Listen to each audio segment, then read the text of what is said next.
Hi, good evening, everyone. Welcome back to the channel. So in this video, we're going to go over the 2025 tax advantage account increases, which have increased over 2024. So as a reminder, as investors, we have multiple ways we can actually not only invest well, but reduce our tax burden as well. For one thing, you can start with an employer-sponsored 401k, which typically can be put into either a Roth IRA or a traditional IRA. Now, me personally, as most of you know that have followed me consistently, I do both a traditional and a Roth IRA, and I see the pluses of both. I don't really actually see any minuses to the Roth, other than the fact that you're paying the tax up front, so the tax is already paid. But the idea is that once the money's in the account, once you invest it, and once it starts growing, you never pay any tax again. Welcome to Brandon E.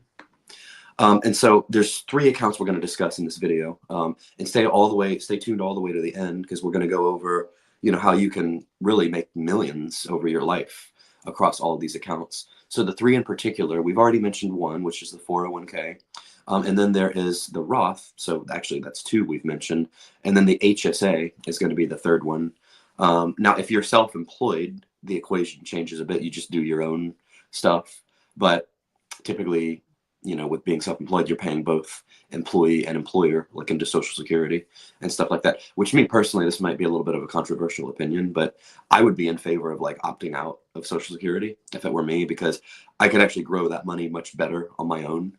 But the problem is, if people opted out, that program would probably collapse. That's been floated around before. It's very controversial, obviously, and we won't get into too much of a side rant there.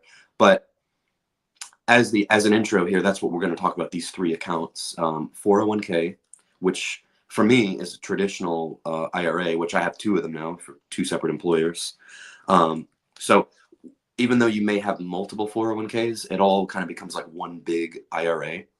For my two, there's one that I was establishing for years with my previous employer. And then there's the other one that I just started a little over 2 years ago. And so both of those are in the traditional IRA. My first 401k, part of it is actually in the Roth. Before I started the Roth, I started a Roth in like 2016, but a couple of years before that, in my traditional 401k, or in my 401k with my first employer, I actually started part of it in the Roth as well. I was doing like 50-50, because one thing that's like a trademark of mine is that when I can't make a decision, I end up just doing both. That's why, I have multiple majors, I have multiple accounts, and so many other things, because that's kind of what I do. If I can't make a decision, I just choose both. Okay, the sun's actually going down here, so it's going to be hitting me in the face. All right, let's get a screen share going here. So these are what are called tax advantage accounts. So let me first explain the 401k. So if you make like, say, 6 figures a year, or even if you make like 50,000, you can significantly reduce your tax bill by investing in a 401k. So what you do, you can max this thing out. Let me see something real quick here. This is going to get kind of, let me close this window really quick. I'll be right back, folks, because the sun's going to be really hitting me in the face here. Anyway, I can talk to you all while I'm doing this. So the traditional 401k, which is what I choose to do, this one is, let me get this one. I'm almost there. The traditional 401k, you can contribute up to, it was, I believe, 23,000 this year. Okay, that should be better. Still not great, but at least it's out of my face. Sorry about this, folks. I didn't expect this to happen.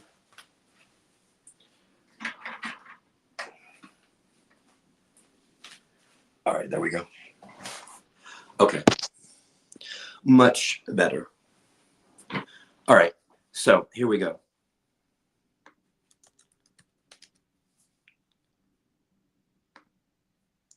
So what we're doing here, we're actually going to be talking about how the limits have increased, because the limits have been increasing every year. Now, they didn't increase as much this year because I guess inflation is getting more normal, as they say, which you could have fooled me. But the limits were increasing a lot between 2019 and 2024. They increased a lot. So what that means, it's more money that they allow you to put in at a tax advantaged rate. Okay, so first thing, this is directly from the IRS's website. So the two big ones, okay, the 401k and the Roth IRA. The 401k has increased another $500 as far as the limit you can put in. So the point I started to make a minute ago, with $23,500, say you make a salary of like, 80 to 100,000, you can basically put a quarter of your salary into a 401k, completely tax deferred. So you can reduce your tax bill in the current year and put all this money in. And because this money hasn't been taxed in the present moment, it's what they call tax deferred. So you end up paying tax when you start withdrawing, which ideally is when you're in your 50s or 60s. 59 and a half is the magic year that you can withdraw.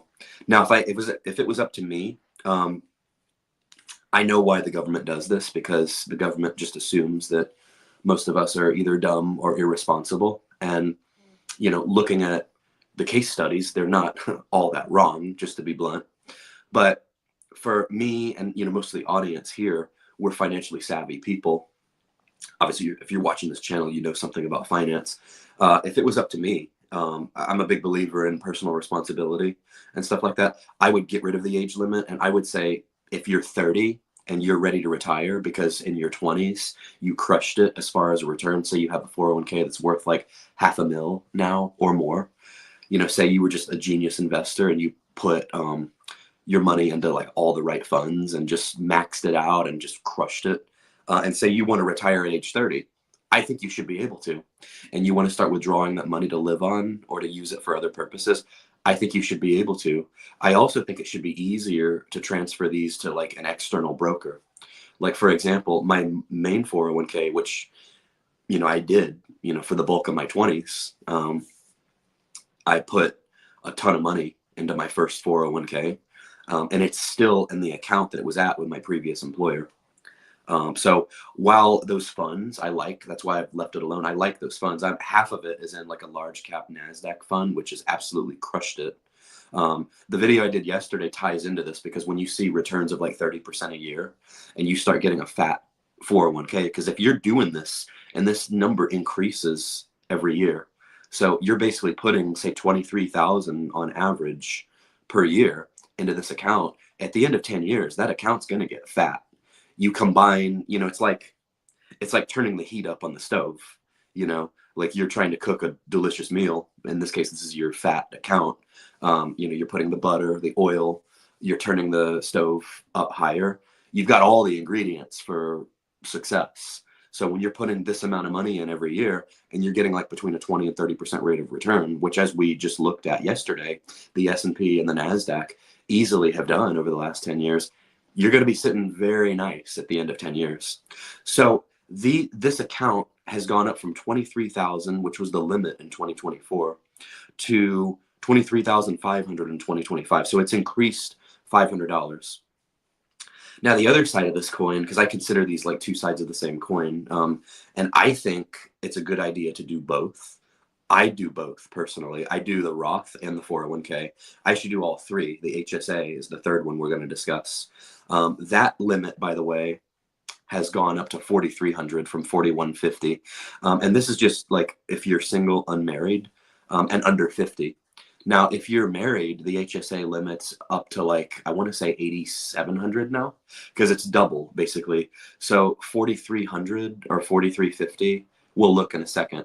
But it's basically up to like 86 or 8,700 now for the HSA. So that is typically for health related expenses, but that, for all intents and purposes, should be treated as another tax deferred growth account. Because basically the same rules apply. If you never use it for health expenses and you just keep accumulating that money, by the time you're 60, you can basically have that money grow at the same rate that your other accounts are growing. And obviously, if it's used for non-medical expenses, you're going to get penalized. But for all intents and purposes, it's another savings account, because as we get older, as we age, we're all going to have, medical expenses. So it's another really good tax deferred account to have, in my opinion. Um, okay, so the other side of that coin, I know I'm ranting here, the Roth IRA. The Roth IRA is an absolutely golden tool, in my opinion, of the three-pronged approach here. Step number two, the Roth IRA. So this account, with inflation and everything we're seeing over the last 5 years, the limits of what you can contribute to this account have increased substantially. Now, there's actually no increase this year. It remains the same, but they increased it like 500 a year over the last couple of years. Now, these accounts, if you're over 50, it's actually higher. And this article on the IRS's site goes into all these details here. So once your income starts to be too high, you're limited on what all you can do. So the 401k contribution, it's for employees who participate in 401k, 403b, governmental 457 plans, and the federal government's TSP plan. The IRA is $7,000. I believe that's traditional or Roth, actually, for like a personal IRA.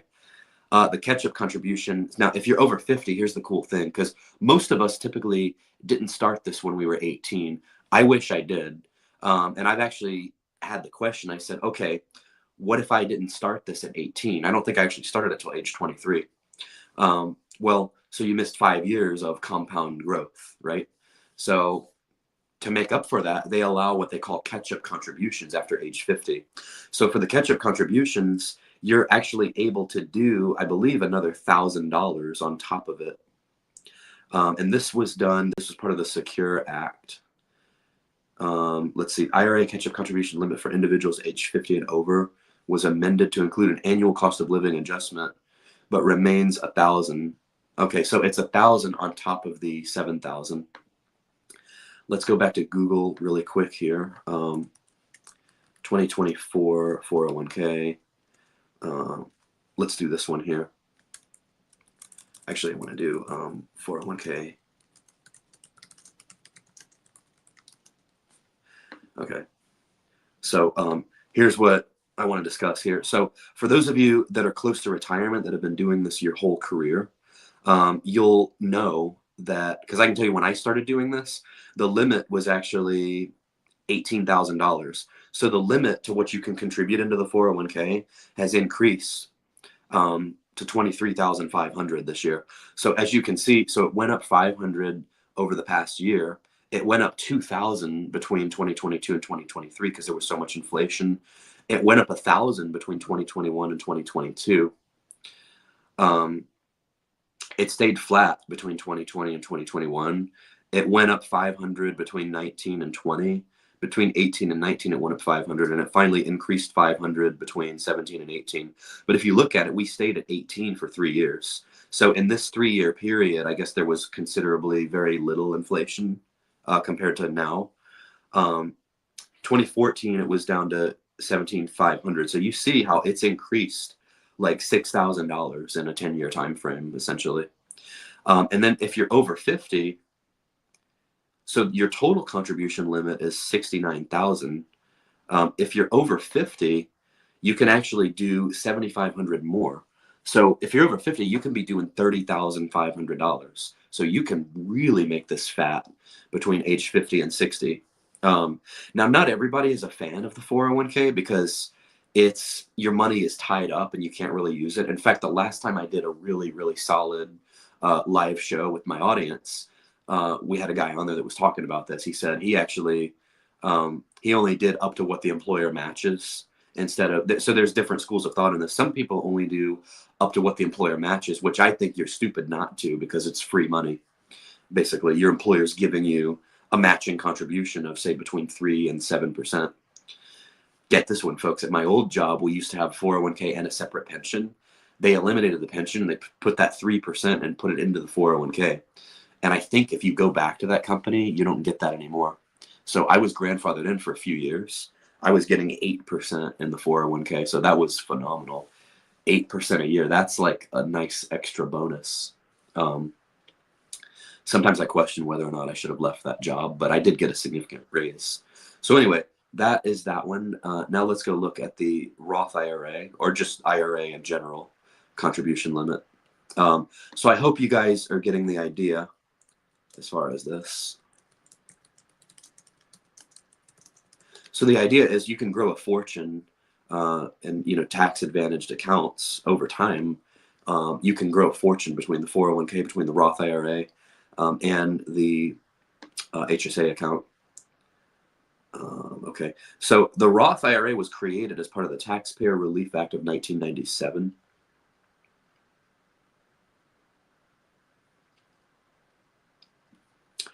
Okay, that's not gonna give me what I want. Hold on, maybe it was 4,000. Let's see. I'm doing a quick search here. That's weird because Google found it in the article. Oh, here you go. When the IRA was created in 1974, the contribution limit per year was $1,500. It's now $7,000 for those under age 50, and if you're over 50, it's actually $8,000 with the catch-up contributions. ERISA is the Employee Retirement Income Security Act of 1974. That was ERISA for short. It increased to $2,000 in 1982. So they've been increasing it over time with inflation and stuff. While it's possible to own multiple IRAs, even contributing to traditional and Roth versions simultaneously, the annual limit applies to one's cumulative contributions. So in 2024, if you contribute 2,000 to one, you can only put 5,000 to your other one. Yeah, that's kind of goes without saying. It's between all your IRAs, essentially. Okay, when the IRA was created, blah, blah, blah, 4.7%. Oh, here's a good chart here. So here's how much it's increased. So it stayed into the 80s, so from 1982 to 2001, it stayed at 2,000. And then in the early 2000s, it started increasing. I guess the government realized, hey, we need to increase the limits people can actually save. And I'm a huge fan of these tax advantaged accounts. So from 02 to 04, it was 3,000. By 05, it increased to 4,000. It stayed there till 07. And then from 08 to 12, it was 5,000. It went to 5,500 from 2013 to 2018. And of course, if you're over 50, you add 1,000 to this. From 2019 to 2022, it was 6,000. So when I started doing a Roth, it was 5,500. It's gone up significantly. And it was 6,500 last year. It got up all the way to 7,000 this year. So that is the Roth. So like I say, and I can't reiterate enough, I hope you all are able to see the benefit of this between these three, between the traditional 401k, which when you get into your 50s, if you're following this approach, it's almost really wise to just keep working because you can do 7,500 more into your 50s. So those should be like your peak earning years. You can do that much more. And then at your peak earning years, you're getting a nice tax benefit. Now, the last one we're going to go over is the HSA account. So let's do this. So over time, so like I said, it's $4,300 for individuals. It's actually $8,550 for families. Last year it was $4,150 and $8,300 for families. It was $3,850 in 2023 and $7,750 for families. And what's cool about it, you can actually contribute to the last year, to the prior year, all the way up until the current year is over. So you could actually still make your 2023 contribution technically until the end of this year if you wanted to. So I actually did that in 2022 when I opened one of these. I made my contribution for, I believe, 2021 and 2022. So yeah, so now I've done I think that's how it works. You can basically, when you open one, you're able to make a contribution for the prior year as well. So I know I did 22, 23, 24, and 25, and this account has grown quite nicely as well. So same concept. This is more money you can put in tax-free. So that's the gist of it. Let's do some comments here. Welcome to Keith Allen here. Oh, we're talking options. Sold this today, NVDL 72. See, I like to do it by month because I feel like the premium's more juicy by month. By the way, I did look into what Retire on Dividends said when he joined the last live stream. The NVDX one, I looked at some sample trades, looked at some premium and stuff. I just didn't see as much premium to squeeze out of it. So if he watches this, that would be my message. I just didn't see as much premium compared to NVDL.